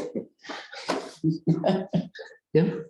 In a similar fashion, we have sent a letter to many of the ministers regarding replacement of people that have unfortunately lost their jobs due to the vaccine mandate. And the concern from the municipality is that it is difficult to staff these positions, especially within the education system and our healthcare system, which are two of the most important parts of our community. So we did send a letter. We haven't had any response. So as soon as we have some response from that, we can bring that up again at another council. It may help alleviate. Because if considering the delegation, it may help to alleviate some of their concerns that we have heard them. I think if they were privy to that, they might Understand where we're coming from. Yeah. Gotcha. I don't have the letter handy. but otherwise I could read it. Do you have it there? I think that'd be a good move. Okay, Your worship, I can. bring that up. Okay. So we'll get through a couple here and then I'll do that for Counselor Open Forum. Okay? Okay. Thank you for the letter from Johnson Elementary School staff. Next is number 14, Clean Energy Act engagement. Everybody's had a chance to acknowledge this initiative. Did anybody want to discuss any of it or have any comments regarding that? This is just them requesting us to provide in writing our feedback on their. Yes. thing. Okay. Which we can do and work on. And just to be clear, this is not us being engaged on the, Better Build program. this No, is not the working group. No. Okay, thank you. They're also asking for a representative from the look of it, or let us know who is your representative on this matter. I'll take this with administration. We'll formulate something. I can send it out to everybody for a response and make sure you guys are all okay with that. Thank Good. you. yes, thank you. Okay, Counselor Open Forum, I'm going to read our letter to Honorable Sandy Silver. Dear Premier Silver, read COVID-19 vaccination mandate capacity concerns. The town of Watson Lake would like to hear more from your government regarding the COVID-19 vaccine mandate and how your government is working with the various stakeholders to ensure that employment gaps are identified and contingency plans are in place. I would like to start by saying that we, the leadership of Watson Lake, are not opposed to the vaccine mandate. We understand the complexity of the situation at hand and trust that the decision made by your government to go into state of emergency and impose a vaccine mandate were not taken lightly. We thank you for all your diligent efforts in keeping Yukoners safe during these precarious times. Hearing from our constituents, there is a great deal of concern about how the mandate will affect vital services within the community. Many of those who are choosing to remain unvaccinated in Watson Lake are employees of the Yukon government in departments such as health, education, property management. Some of these departments are already having difficulties filling vacant positions, and we anticipate the mandate exacerbating the situation. If no alternatives to the vaccine are being given, what is the plan for filling vacant positions in the short term? Is there a plan for Yukon government employees who take unpaid leave to be reinstated to their positions? What timelines are being considered for unpaid leave and employees who refuse to vaccinate? Council anticipates that our other businesses will face similar challenges once the mandate is in effect. We know that most, if not all, the ATCO Electric employees are choosing not to vaccinate. Watson Lake is not connected to the Yukon grid and relies solely at ATCO's diesel-generated system. Have discussions taken place with important stakeholders such as ATCO, Northwest Tel, Yukon Hospital Corp, and other essential businesses to gauge approximate vaccination rates and to identify employment gaps on how they plan to fill such gaps. Being a small community with limited capacity and the lowest vaccination rate in the territory, we anticipate a substantial effect on our community, our small businesses, and the services currently being offered. There is also concern with the lack of vaccine clinics in Watson Lake, specifically for the youth aged 12 to 17. So far, no vaccine clinic dates have been set, and many of our youth are still waiting to receive their first shot. In the meantime, youth are limited to where they can go and what they are able to participate in, and are at greater risk of exposure. There have been numerous exposure notices, including at Watson Lake Secondary School, and students are missing important instructional time. Vaccinations are one of our first lines of defense against COVID-19, so why are there delays in deploying youth vaccination teams in the community? We fear that without youth vaccinations, we will continue to experience high exposures in our schools and continued disruptions in student learning. I understand that this is an extremely complex matter with many different components to consider. We as a council want to ensure our constituents that your government has a contingency plan in place to effectively manage the challenges ahead. We believe that a lot of the uneasiness and fear that people are feeling will temper once more information is communicated to the public. We look forward to hearing your response. Thanks, Ken. I'm done reading. Thank you, Mayor. You're welcome. Thank you, Mayor. So we're in Councilor Open Forum. Feedback on mandates. Any other comments, questions regarding anything on the agenda today? I would like to suggest that we send a letter to either or both YG and our MP requesting that they make available more resources to possibly all the communities, but specifically Watson Lake, obviously, in the way of COVID money. I think that we are still facing the after effects, like we're in year 3 now. We're in a position now where we're potentially having to dip into our savings to balance our budget, which is obviously something that we are not happy about or willing to do. I think that I would like to see us seek out some further funding or support from them in some way. And I don't know what that looks like. I just feel like they're handing out money all over the place, and we did receive a small portion last year. We are still struggling. We do not meet our revenue targets that we typically would see year after year. And so I would like to know if you all agree with that. I do agree. I do agree, yes. I'm sure that we're not the only municipality facing these challenges. I think we'll formulate something. We can send it to AYC as well and just get their consensus on it if they haven't already. Your worship, we need a motion from council for a letter. I'd like to make a motion to write a letter to government or several levels of government requesting financial support I will second that motion. of some sort. Sorry, thanks. All in favor? Carried. We will formulate that, make sure we get that to you, and you guys can. Can I just add a little addendum on there? I just feel like I would rather do that than see us have to potentially increase taxes or lose any of our services because we, like I said, weren't able to bring in the revenue that we would normally see in order to provide what we normally provide. Due to government regulations. Exactly. Thank you very much. Okay. Any more comments for Councillor Open Forum? Anything you guys want to bring up? Given we were talking about the mandate today, do we anticipate any issues with our staff going forward? And how this will affect our staffing at the town? We have not. Oh, your worship, currently we're not bound by a mandate, other than the fact that the recreational facility our recreational facilities have SEMA regulations in effect. We as a municipality do not have we have not mandated our staff.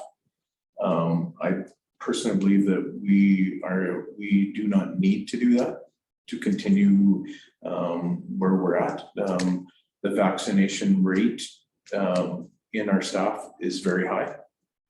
And I don't foresee it impacting operations currently. That's not saying that the federal government or the territorial government won't change the mandates or the SEMA rules that maybe it will affect us, but currently right now it's not affecting our operations.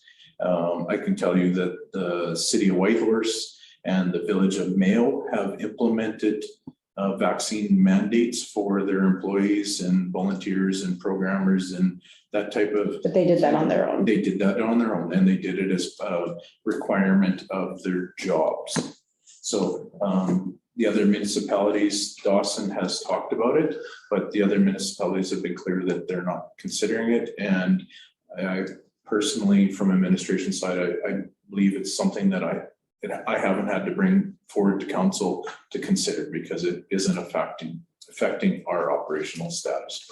Okay. And just one last thing.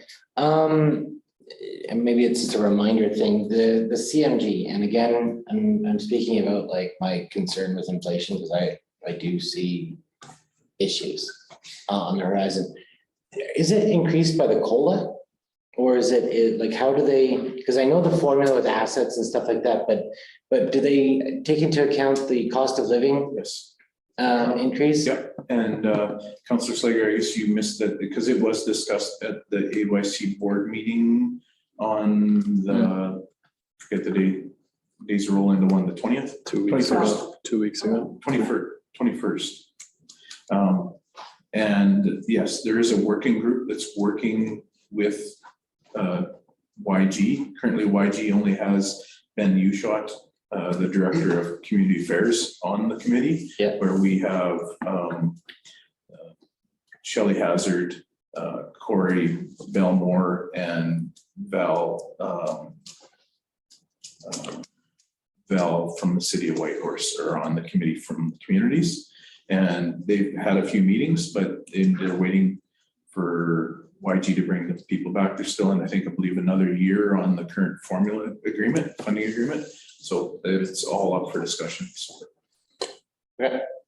Thanks. CAO Lockwood. Councilor Paquette. Okay, thank you. Okay, thank you. I'm okay too, thanks. Thanks, Councilor Burtis. One other mention, I guess, if we want to do a little housekeeping while we're in councilor open forum and discuss the town hall meeting. So we can set a date for that and January, middle of January for everybody. I think there's 17. It's usually, we do it Thursdays, Wednesdays, whatever's the most available for everybody. Let's propose the 12th. What do we have, when did we have our strategic plan? 14th, 15th. Your worship, I would, from administration side, for us to have the budget to you and everything to discuss, I think it would be better to go with the following week. Okay. But that's based on whatever your guys' ability or council's availability is. But I just think putting on the 12th with that Christmas break in between, it's gonna really put a squeeze on us having something that's good. Yep, Good to well, go. that's fair. 19th, We do have a council meeting on the 18th, 18th. just to, so everyone knows, so it'll be 2 meetings in a row, So, 20th, perhaps? which I'm fine with. I'm fun. and didn't we do in the past, did we ever do one, both in one night? No. Town hall, the council? no, I'm not. You could do it on you could do it on the Thursday. I'm just saying because there might be some parents willing to attend that kids are on the ice. Just thinking about that. Sure. How about the 20th? How does that sound? for Sounds everybody? great. And that works then, because you can have first reading of that bylaw on the, 4th? no, because that's a committee of the. On the 20th. Okay. on the 18th, Yeah. so then it's public. Okay, sounds good. 20th. Okay, Okay. so what time normally do you have that? So we'll do the same kind of meeting time, 6 o'clock. That works for Put it in my everybody. calendar. Sorry. You said 14th, 15th are Strategic plan. right? Yep.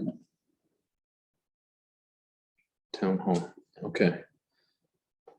And for those agenda items, we can discuss later, but I think it'll be priority budget, zoning bylaw. The 2 big topics.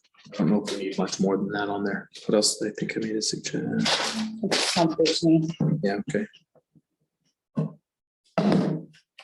That would be sufficient, I believe. Yeah, that's a lot. I just think it would be nice. I know that it's hard to know how many copies and like whatever, and they're long, but as many, I guess, like copies or access for people who are attending to be able to view those documents ahead of time, not just like at the meeting. We're gonna push to have them on the internet and then people can also get their hands on a copy as well. Thanks. Your worship will have them post, if the first readings on the 18th, they'll be available first thing on the morning of the 19th. Perfect. Okay, moving on. We are in a committee of the whole, which is a great time. So we get to have gallery open forums. So everybody in the audience gets to have a say in what was discussed tonight, if there's any comments. So I'm going to start at the top of the list. Janice Carlson, I saw you had a question there. I can't see what it is. I answered it already. Your Okay. worship. She What was it? requesting a copy of the zoning bylaw. Okay. Okay, thanks, Janice. Leela Bruce. I hope that's Leela Bruce.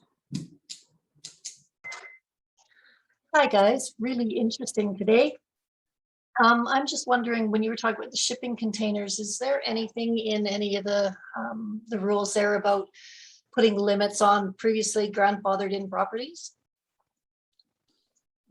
No, we can't do grandfathered properties. That's that's why we're trying to stipulate these going forward. Okay, so there's no way that somebody who already has, 3, 4, 5, they can just keep adding then? No. They can't add, but they can't add to what they already have, but we can't effectively go into history. Yeah, okay, that's all I was wondering is if there was, they can't just keep on adding till it's a skyscraper. Nope. Okay, thank you. Yeah. Mike Kraus, you're next on the list. Any comments, questions? No, none here. Thanks again for having me. Thank you very much. 867-536-6760. Patty, any questions, comments? No, thank you very much. Thank you, Patty. Can you ask who this is? And whoever Galaxy A10e is.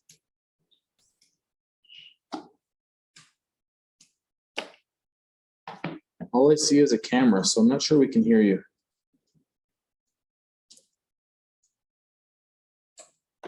You could try texting a question if you'd like.